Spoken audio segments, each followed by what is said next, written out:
Hello, this is Mateen Rajan. You are watching our YouTube channel Anjo tutorial. और आज हम पढ़ाने जा रहे हैं माइक्रो इकोनॉमिक्स का एक बहुत इंपॉर्टेंट चैप्टर प्रोडक्शन। और उसका हम सिर्फ एक इंपॉर्टेंट क्वेश्चन ही उठा रहे हैं जिसका नाम है what is law of variable proportion. इस चैप्टर से यही एक इंपॉर्टेंट क्वेश्चन बनता है। जैसे हमने प्रोड्यूसर इक्विलिब्रियम में बताया था व्हाट इज प्रोड्यूसर इक्विलिब्रियम, उस चैप्टर से वही एक इंपॉर्टेंट क्वेश्चन बनता था। हम वो क्वेश्चन आपको बता रहे हैं जिनके आने की 100% गारंटी है और ये आप किस स्कूल के एग्जाम में जरूर आएंगे, फाइनल एग्जाम में। तो यहां पर जो है तुम्हारा लॉ ऑफ वेरिएबल प्रोपोर्शन क्या होता है क्वेश्चन आएगा what is law of variable proportion 6 number में या 4 नंबर में।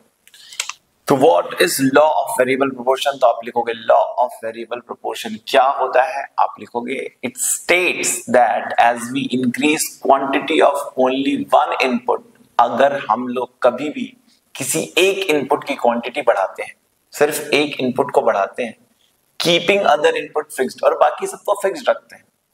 एक इनपुट को हम लोग क्या करते हैं, इंक्रीज करते हैं, और बाकी सारे को क्या रखते हैं, हम लोग फिक्स्ड रखते हैं। टोटल प्रोडक्शन हमारा ऐसी सिचुएशन में टोटल प्रोडक्शन हमारा शुरू में इंक्रीजिंग रेट से इंक्रीज होता है, फिर डिक्रीजिंग रेट से इंक्रीज होता है, और फाइनली नेगेटिव हो जाता है। ये बोलना चाहता है कि अगर आप किसी फील्ड में, किसी खेत में फसल बोओगे और केवल एक लेबर ही उसमें कल्टीवेट कर रहा है, अगर आपने इस फील्ड को फिक्स्ड रखा, बोला कि बाकी सारी चीज को फिक्स रखो और एक एक लेबर बढ़ाते जाओ, तो पहली बार जब लेबर बढ़ाओगे तो आपको इंक्रीजिंग रेट से पहला लेबर, एक लेबर इसमें 10 kg उगा रहा था, बट दो लेबर मिलके कितना उगा रहे होंगे इसमें 30 kg।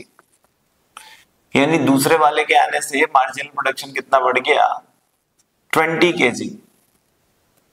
और बोल रहा है फिर जब तीसरा लेबर आएगा इसके बाद भी चीजें बढ़ेंगी लेकिन थोड़ी कम स्पीड से बढ़ेंगी, तीनों मिलकर 45 kg कर रहे हैं। और चौथा लेबर आ गया तो ये हो गया 52 kg, और पांचवा भी आया तो भी हुआ 52 kg। मतलब इसके आने के बाद इधर ये, इसके आने से 15 kg प्रोडक्शन बढ़ा, और इसके आने से 7 kg, और अगले वाले के आने से कुछ नहीं बढ़ा, और उल्टा एक और आया तो फिर क्या होने लग गया, वो नेगेटिव होने लग गया, 48 kg रह गया।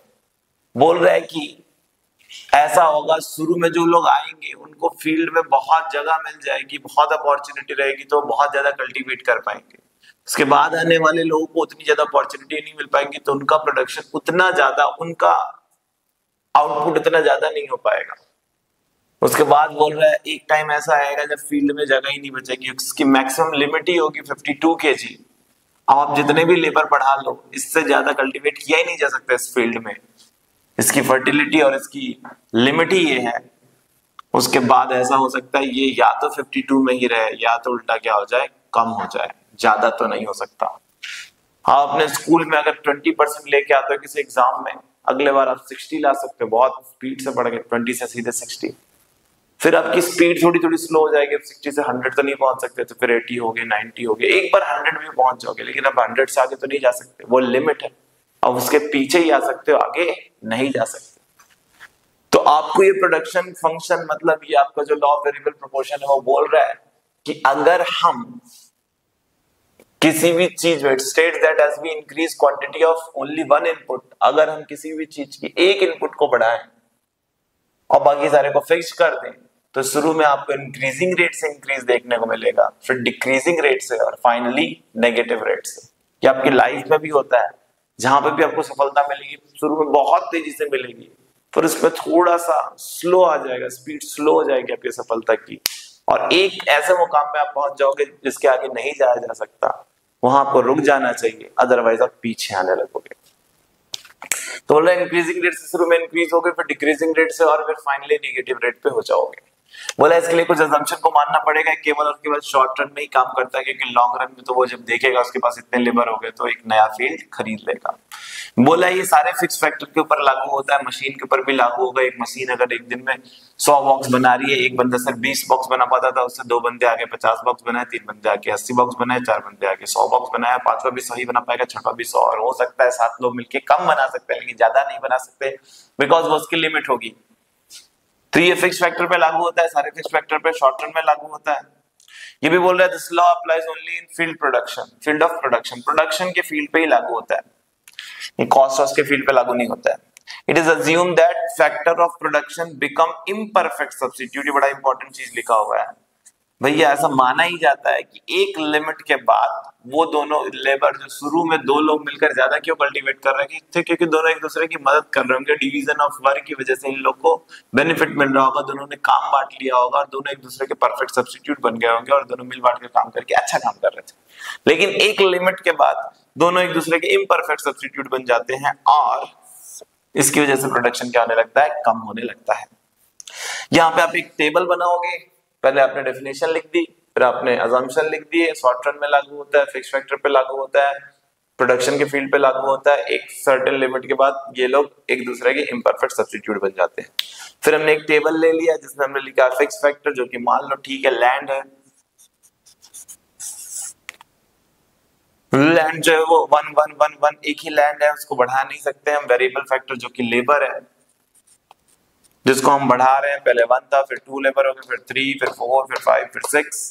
इसकी वजह से टोटल प्रोडक्शन क्या होता है, एक बंदा रहता है तो 10 प्रोडक्शन हो रहा था, 10 केजी, 2 आ गए तो 30 केजी, 3 की वजह से 45 केजी, 4 लोग आ गए तो 52 केजी हो गया, 5वें के आने से कुछ नहीं बढ़ा, 52 केजी रहा, और 6वें के आने से तो उल्टा टोटल प्रोडक्शन क्या हो गया आपका, कम हो गया।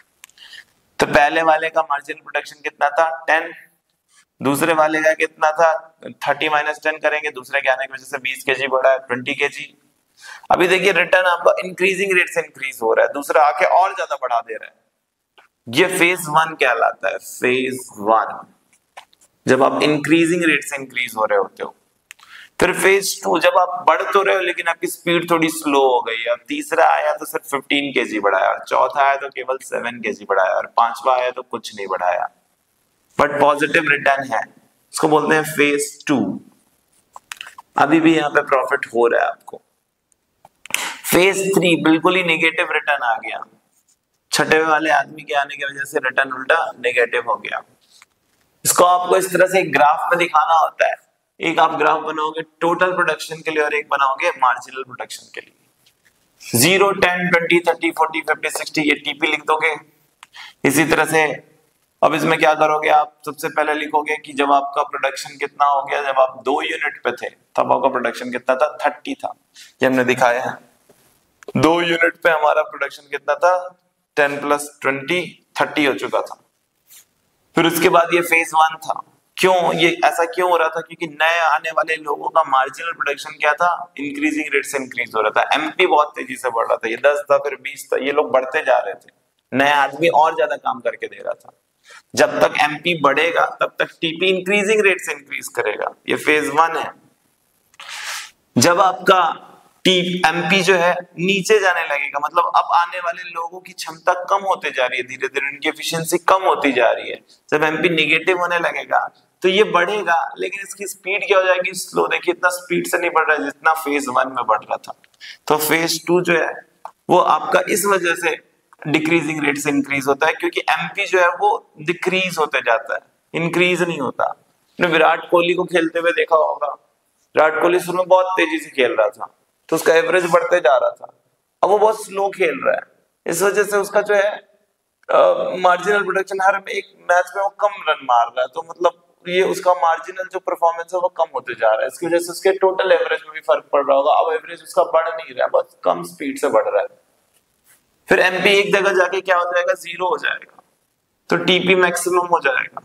अब एमपी निगेटिव हो जाएगा, अब कुछ नहीं बढ़ रहा है, नए वाले बंदे आने की वजह से कुछ भी नहीं बढ़ा। ये फेज 3 है, नेगेटिव रिटर्न वाला। टीपी क्या होने लग जाएगा आपका, गिरने लग जाएगा। अब विराट कोहली ऐसा नहीं कर सकता कि माइनस में रन मार के चले जाए, तो उसका टीपी कभी भी डिक्रीज नहीं हो सकता। तो आपको ये तीनों फेज को लिखना होगा।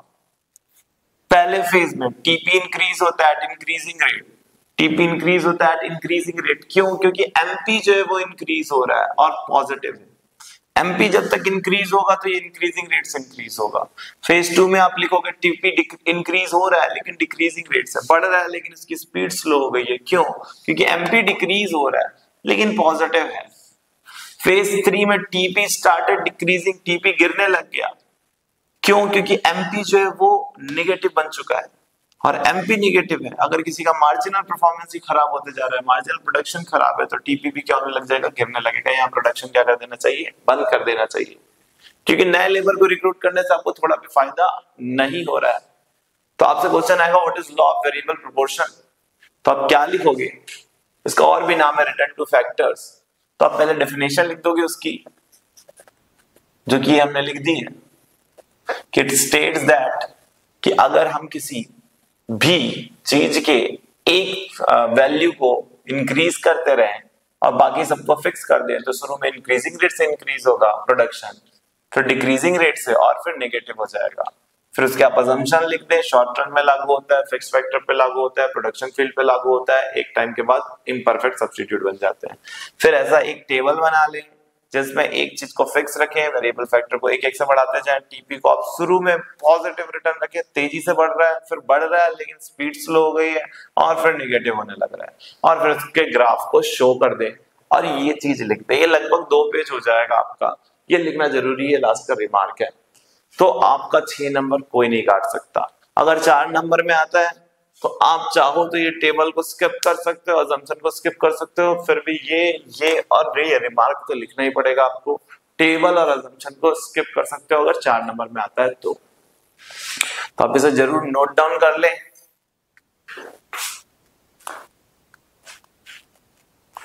और इस तरह के और इंपॉर्टेंट क्वेश्चन आपको चाहिए तो आप कमेंट में हमें लिखकर बताएं। और यहां तक वीडियो देखने के लिए थैंक यू वेरी मच। हमें एनकरेज करने के लिए चैनल को सब्सक्राइब करें।